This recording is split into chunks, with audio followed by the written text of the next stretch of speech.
Am I the a-hole for breaking up with my girlfriend when her kid called me names and she didn't tell him to knock it off? My ex-girlfriend Heather and I are both teachers. I'm 48, she's 34. We got together when I was 44 and she was 30. I've known her son since he was 11, and I have no biological children, just getting the facts out of the way. I've had a polite relationship with her son for the 4 years I've known him. He's a good kid, and I think he'll be a good man. His biological father, Dan, is a waste of skin. He is 35. He was also a student of mine when he was in middle school. This is important. Dan met Heather when they were away at college, in a different city from where I've spent my entire career. Dan Jr. wasn't really a problem for most of our relationship. His dad was and is a jerk, but not more than most. Then Heather and I started talking about getting married. All of a sudden, Dan Jr. started mouthing off and misbehaving, saying things like I couldn't replace his dad. He became confrontational. I'm a teacher. I've seen many of my students go through this. I talked to Heather about getting him some therapy and also suggested family therapy. She has seen this in her students too, so she should know what he needs. Just after Christmas break, he started calling me a PDF file. That's the kind of thing that could end my career. I talked to Heather about it, but she said he was just working through his emotions. I said I understood that he was angry and confused, but that some words could lead to severe consequences. She refused to see my position. I brought it up in counseling, and she still defended Dan Jr. He said it again in therapy. He said I could have been her teacher when she was in elementary school. While that is technically true, I never met her until she was 30. She was a whole adult with a child. I can't take any chances with my job, so I broke up with her and moved out. She thinks I'm overreacting. Her parents think we just need to slow down and give her kid a chance to catch up. I miss her, but like I said, I can't have that word associated with me, and she couldn't control her kid. Am I being an a-hole? Now for the top comments. Not the a-hole. Emotions aside, both Junior and his mom need to understand the severity and seriousness of that accusation. You're protecting yourself and the career you've built. I wouldn't expect a kid to instinctively understand that words can have severe consequences, but his mom seems unwilling to teach that lesson. You're putting yourself out there, and in marriage you'd be stepping into a father-like role. It seems like she may not be as serious about that responsibility as you are. I also wonder how often Dan Jr. sees his father, and whether he may be putting those ideas and words in his head. It's shocking that his mom is also an educator. He's 15. He knows that accusing someone of being a pedo ain't gonna lead to anything good. Yep, he knows exactly what he's doing at that age. Fine, he won. Hope he's out of the picture. I once dated a single mom with 2 kids, a 3-year-old girl and a 5-year-old boy. They were great kids, but very undisciplined. She would tell the boy to stop messing with merchandise, and that if he didn't stop, he would have to hold my hand. So far, so good, right? Limits on misbehavior and consequences. The problem was that she would never follow through. Not only that, but when I took his hand and he tried to pull away, he claimed I was hurting him. He was hurting himself by trying to pull away so he could continue disobeying his mother, but she yelled at me for it. There were similar incidents almost every time the 4 of us went out somewhere. Another time, her little girl ran off toward the street, ignoring her mother's pleas to come back. I had to run and catch her before she reached traffic. Her mother just hugged and kissed her and told her she should listen to Mama. No consequences, even with life-threatening behavior. I realized that I would never have any control over my own household if I married her. So after several similar incidents, I broke up with her. I still loved her, but I knew we could never make a happy home together. Sometimes love is not enough, not the a-hole. Very similar situation with me too. She wanted me to help parent her son, as we had discussed in depth before moving in together, and she'd help with my daughter, who didn't need it, as she was well raised. Anytime I did what we discussed, she'd buckle, cave, and undermine me. When his behavior at school was truly terrible, she'd talk to me and ask my advice. We'd spend hours making plans, schedules, sticker charts, you name it. But as soon as he resisted even a little, and it required actual parenting, she'd fold and give up, and the behaviors continued. It got to the point where we had a mortgage sorted and an offer on a house accepted, and I realized the same thing. My life would never be my own, and I'd be financially tied to this child's terrible behavior and his mom's constant desire for an easy life. Love wasn't enough, even though she was a wonderful person outside of her parenting, especially when her son was with his father for 2 weeks at a time. Sadly, breaking up was the best decision I ever made. Next story. Am I the a-hole for refusing to house his family and ending my engagement to protect my career? I, 36 female, recently experienced a very positive career shift. This has allowed me to afford things I've always wanted, like finally getting my own office space. Where I live, property owners often convert houses facing the highway into commercial spaces, so mixed-use areas, housing and business, are common. I rented a small 3-bedroom, 1.5 bath, house-to-office property near the local college. I could afford the rent and chose to invest in the office I've long desired. I don't go to the office every single day. I'm now engaged, but our families are very different, and having my own office has put a strain on our relationship. My fiancé Dave, 43 male, comes from a loving family, but they have deep personal problems that constantly overlap. I think this has affected their ability to feel safe unless they are all together. I try not to judge, as I come from a very tight-knit family myself. However, I don't have a close relationship with his family, and I'm not invited to most of their events. I decided not to take it personally, as I felt that trying to force a closer bond might damage my relationship with Dave. I was also hesitant to let them get too close because I noticed that both his mother and sister tend to snap and act rudely.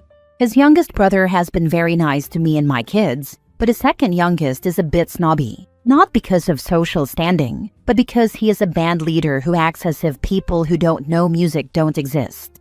I figured avoiding over-familiarity would help us maintain a distant but respectful relationship. Fast forward to our engagement. Dave changed jobs to be closer to me so we could see each other after his office hours. My office has become a happy place for me and my kids on some weekends. I use one room as my actual office and another for files. The third is a conference room that I never use for business. Instead, that is where we sleep. Sometimes, when my kids are invited to stay at my sister's, I choose to stay at the office. I'm grateful for it because it's safe, and I don't have to drive all the way home. I hate to put it this way, but his family situation became gross and messy a few weeks before our engagement, and it worsened after the proposal. For background, my future father-in-law and mother-in-law are no longer together. They broke up the year Dave's daughter was born. She is now 15. At the time, only Dave and his sister were adults. The younger brothers were teenagers. Dave had to take his entire family in. He still keeps the same 2-bedroom apartment, and this affected his previous marriage. His ex-wife complained, so he told his mom to move out. Later, his ex-wife and sister-in-law had loud arguments, and she even had a screaming match with his mother. That relationship is now completely non-existent. I don't go to Dave's apartment often, not for any negative reason, but because I know his family likes to gather there and he looks forward to it. We had agreed that his family would remain part of his Sunday routine when we eventually move in together. However, last November, his mother and sister were kicked out of his aunt's house. They moved into the family's old home, which belonged to his grandparents, but they were eventually kicked out of there too due to drama and animosity. Dave asked for my help, so I started sending him links to rental properties. His reaction was complete silence. Then he said we needed to talk. During a very uncomfortable phone conversation, he asked if I would allow his family to stay with me. This caught me off guard, and I said no. My home is a 4-bedroom house, and I will not alter my children's routines or turn them out of their bedrooms. He said he understood, but asked me to consider letting them stay at my office. I again said no. He kept bringing it up for days, until I told him that his request felt imposing and would literally take away my peace of mind. I mentioned not wanting to cause issues with my landlord, and I expressed my firm boundary regarding my privacy and career. I keep sensitive files and client information there. Even with locking cabinets, I have signed NDAs and cannot risk it. I am finally at a point where my career is growing as planned. His 2 brothers don't have a place to live either. The youngest was asked to never visit again by his girlfriend's parents. They have 2 kids together and she lives with her parents after he started spending the night.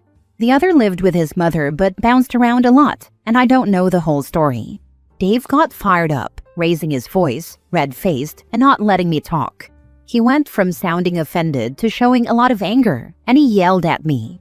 I ended up crying, which only made him angrier. This happened at least twice in 1 week. Eventually, we both agreed we needed to talk because the conversation had gone off the rails. I tried to compromise. I suggested helping his younger brother by perhaps renting him a room. Dave seemed okay with this but remained anxious. He explained that he can't bring the whole family to his place because displacing his daughter from her room would cause custody issues with his ex. I tried to stay calm, but I told him he wasn't being fair. We are talking about 4 adults, plus his sister has 2 kids. His 2 brothers would also likely want to bring their daughters to visit.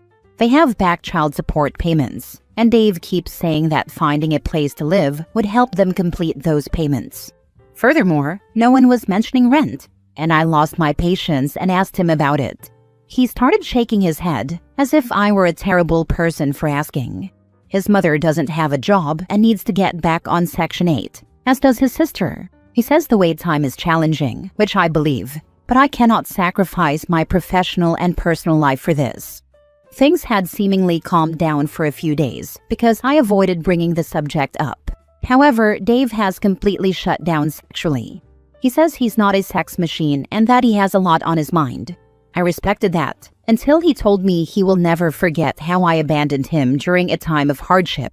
I tried to talk to him, but whenever I bring up my side of the story, he shuts down. He says we will never reach an agreement if I refuse to understand his family situation. He has also claimed that I am materially different from who he thought I was and that he needs a partner who is loyal to him. He repeats this constantly. I go back and forth between not knowing what to say and feeling full-blown resentment toward him for trying to force me into something I don't want to do. He claims that the fact that I feel forced proves I am only in the relationship for the good times. My sister is furious with him because she caught me crying. She asked if I wanted to rent a house for them just to end the feud, but that feels even worse. It would set me back financially. The entire purpose of my previous sacrifices was to find stability. I would be in a situation where they get whatever they want, despite having excluded me in the past. I reminded him that I am the only responsible parent my children have. He says he loves my kids and understands that, but insists that I need to put myself in his shoes. I'm very hurt and very confused because this has even affected the way he speaks to me. Also, I've been very active in his daughter's life without creating problems with her mother. I'm the primary adult helping her with schoolwork because she says her mother is too strict and Dave isn't very academic. I also stayed up with Dave for months while he was trying to get his small business to take off. I helped contact potential clients, wrote proposals, and pretty much acted as his main support system when his business partner sent an FU text and announced the termination of their agreement. I'm mentioning this because I've tried to be a good partner, and I don't know if his family's current situation is making him hate me as a defense mechanism. I can't mention this to him because he gets very upset. I'm at the end of my rope. I love this man to pieces, but I felt I had to put ending our engagement on the table. His reaction scared me. He became physically ill, crying and shaking. He told me he understands me, but in the same breath he said that I am weaponizing my new income level and our relationship against him. He's offering to go to couples therapy. I know therapy could be a great tool, but I'm afraid of ending up in a situation where my career becomes a permanent sore spot. Would I be the a-hole if I go through with it without giving him any further chances? I have a lot of doubts here, and any input would help. What is he bringing to this relationship? It sounds like you're supporting him, taking care of his child, and now we're supposed to pay for his family. Your career be damned? If all he brings to the table is drama and sex, girl, you can get that anywhere. Our relationship was very respectful, and we had no fights or problems. He was very kind, and to be fair, he was the first person to help me feel like a priority. He took my feelings and opinions into consideration. When his small business went under, I had no problem helping out because one thing canceled out the other, and for a good amount of time, I felt like we were best friends. I have to ask, are you just feeling this way because of how badly other people treated you in the past? My sister and I have had conversations about how abusive people lay the track for lazy people. If you came from relationships where someone put their hands on you, of course you're going to think the next person shoots the sun, moon, and stars, just because they're not knocking your head in between the washer and dryer. He sounds terrible. Pushing you to house even one person who's not your responsibility is bad enough, but all the extra people is just insane. My best friend has been saying this. Also, I felt we were truly made for each other, not just because he didn't act like my ex, but because he actually took the time to get to know me. My ex was very snobby, and he clearly acted like a gold digger. I caught him cheating with someone who gave him access to money and status. Dave and I shared a similar upbringing, and I valued his intention of building his own wealth. At that time, I thought we could build something, and I really felt that we could be equals. Now fast forward, and not only is his family a huge factor in my decision, but he hasn't acted truly happy about anything happening for me since I insisted on housing boundaries. Last story. Am I the a-hole for leaving a date early after they showed up, looking nothing like their photos? I, 27 female, matched with someone, 26 male, on a dating app, and we talked for about 2 weeks before meeting up. Their profile had a lot of photos, clear face pics, full body shots, and no filters that I could tell. We had good conversations, similar interests, and I was genuinely looking forward to the date. When I arrived at the restaurant, I didn't recognize him at first. He eventually waved me over, and it became clear that he looked very different from their photos. Not just different angles, but clearly much older photos, and a pretty big difference in appearance overall. I tried to be polite and stayed for about 20 minutes. We made small talk, but I couldn't shake the feeling that I'd been misled. I ended up telling him that I didn't feel a connection and that I was going to head out. I paid for my drink and left. He later messaged me saying it was rude and hurtful to leave early, and that attraction can grow if you give it a chance. A friend of mine said I should have just stayed for the full date since I was already there, and that leaving early was shallow and embarrassing for him. I didn't insult him or comment on his appearance. I just didn't want to continue a date that started with what felt like dishonesty. Am I the a-hole? Not the a-hole. That person catfished you. His message is essentially admitting that his intention was to lead you on with a false idea of what he looked like, hoping that if you appreciated his personality enough, you would grow to be attracted to him physically as well. He was dishonest, full stop. Starting a relationship with a lie is a recipe for disaster. Why do people do this? I would much rather someone have swiped left on me than embarrass me in public. Not the a-hole. Hard to believe that he couldn't dig up any recent pics. If you'd stayed for the whole date and then declined a second date, people would say you used him. If you leave early, before any money is spent, then you're a bitch. You can't win. Might as well follow your heart. I do think it's funny that he had the nerve to message you and say you were rude LOL. You could have told him that you were trying to spare his feelings, since he is obviously insecure enough to use old photos that flatter him. I had a friend who showed up for a date, and the person was using his brother's photos in his online profile, not the a-hole. I had a friend go on a date, and the guy was as old as her father. He was using photos of himself from 20 years ago.